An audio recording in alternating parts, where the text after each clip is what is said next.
Salut, c'est Victor. Aujourd'hui, on va parler d'un sujet qui me touche, tout simplement parce que moi aussi je l'ai fait.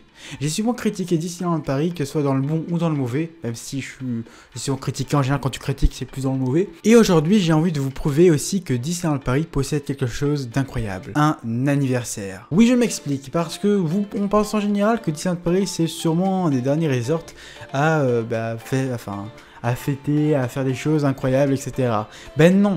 D'un point de vue anniversaire, notre anniversaire est nettement mieux que ceux par exemple des parcs des États-Unis. Je m'explique. Car en effet, nous pour le 12 avril, je parle aussi des festivités en général, mais aussi surtout de l'anniversaire du jour de l'ouverture du parc. Et bien le 12 avril dernier, on a eu le droit à une grande célébration de plus d'1h30, donc quelque chose plutôt d'incroyable, avec des personnages ultra rares, des personnages, enfin voilà, c'est super sympa, il y a eu la danse, on a eu les landes qui étaient représentées, Main Street, Adventureland, Frontierland, Discoveryland, c'est incroyable, on a eu des personnages ultra rares qu'on n'a jamais vus à Disneyland Paris par exemple, ou qu'on a vu assez rarement.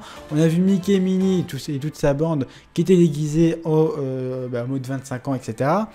Donc nous, on a eu le droit à une célébration incroyable. Franchement, j'ai rarement vu ça. Et je trouve surtout que notre parc est le seul parc à le faire. Car en général, on a tendance à penser qu'aux États-Unis c'est mieux. Tout ce qu'ils font c'est mieux. Mais pas forcément. Et surtout pour les anniversaires, nous ce qu'on fait c'est nettement mieux. Par exemple pour les 50 ans de parc Disneyland Resort en Californie, il n'y a pas eu des choses exceptionnelles quoi. Il y a eu un discours, une chanson, voilà, un peu voilà. Mais des images assez émouvantes lors de l'ouverture, mais c'est tout.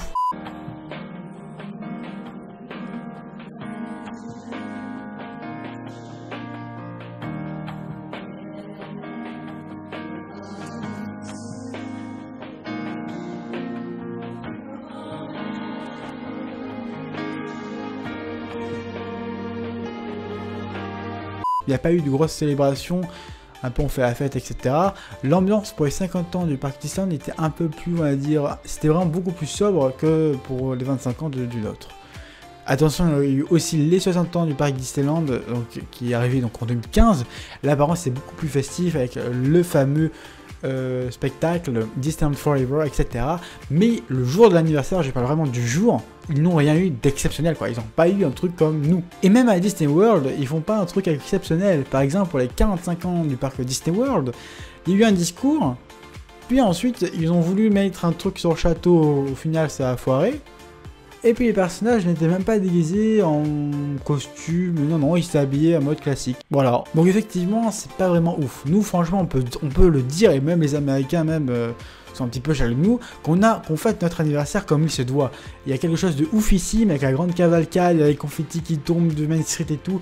C'était un truc de fou. Eux là-bas, non, eux là-bas, c'est pas comme ça. Et après, il y a un second parc, je trouve aussi, qui commence, on va dire, à faire à peu près comme nous, enfin, qui va faire à peu près comme nous, d'après ce que j'ai compris. C'est aussi Tokyo Disneyland qui fête les 35 ans du parc en avril. Donc franchement, j'ai hâte de voir ça. C'est dans un mois maintenant, mais j'ai hâte de voir ce que eux, ça va donner. Et est-ce que eux ils vont vraiment reprendre ce que nous on a fait ou pas du tout? Il y a quelque chose aussi qui m'inquiète, c'est que nous on a eu ces festivités parce que c'était dirigé par Euro Disney, donc qui était on va dire une autre société que la Walt Disney Company, c'est une filiale quoi. Mais comme vous le savez, en juin dernier, la Walt Disney Company a racheté Euro Disney. Donc la question que je me pose, c'est que est-ce que pour les prochains anniversaires, et même à partir des 30 ans quoi, est-ce qu'on aura le droit encore à une flash mob, à une célébration qui dure 1h30, à une grande cavalcade? Est-ce qu'on aura le droit à tout ça, ou est-ce qu'on aura le droit à un anniversaire plutôt, on va dire, assez moyen, avec juste un discours, une banderole, et c'est tout quoi. Donc oui, je vous avoue franchement que ça me fait un peu flipper quand même de savoir est-ce qu'on aura encore cette célébration dans 4 ans quoi, pour les 30 ans quoi. Parce que oui, le parc a déjà bientôt 26 ans. Donc ça va vite arriver quand même les 30 ans. Donc voilà, j'espère que cette vidéo vous aura plu. Je me devais de faire ce genre de vidéo aussi, parce qu'on est souvent à critiquer Disneyland Paris, que ce soit sur YouTube, ou sur les forums, ou sur les pages Facebook. Là j'avais aussi envie un peu de faire une vidéo de type, on a quelque chose d'exclusif, c'est notre anniversaire. Voilà, faut encore le rappeler, dans les autres parcs Disney, ça se passe pas du tout comme ça. Ils ont un truc beaucoup moins stylé. Nous, on a le droit à une célébration incroyable pour nos 25 ans. Après, est-ce que ça va durer pour les 30 ans, 35 ans, 40 ans, etc. Ça, je ne sais pas du tout, mais je l'espère. N'hésitez pas aussi à réagir dans les commentaires, à me dire ce que toi tu en penses. Et puis, voilà, tout simplement. Et puis, on se retrouve pour une prochaine vidéo, quoi. Allez, sur ce les gens, on se retrouve très vite. N'hésite pas à lâcher un petit pouce bleu pour que ça m'aide toujours. Et si tu n'es toujours pas abonné, bah abonne-toi et active la cloche. Sur ce, on se retrouve très vite. Ciao.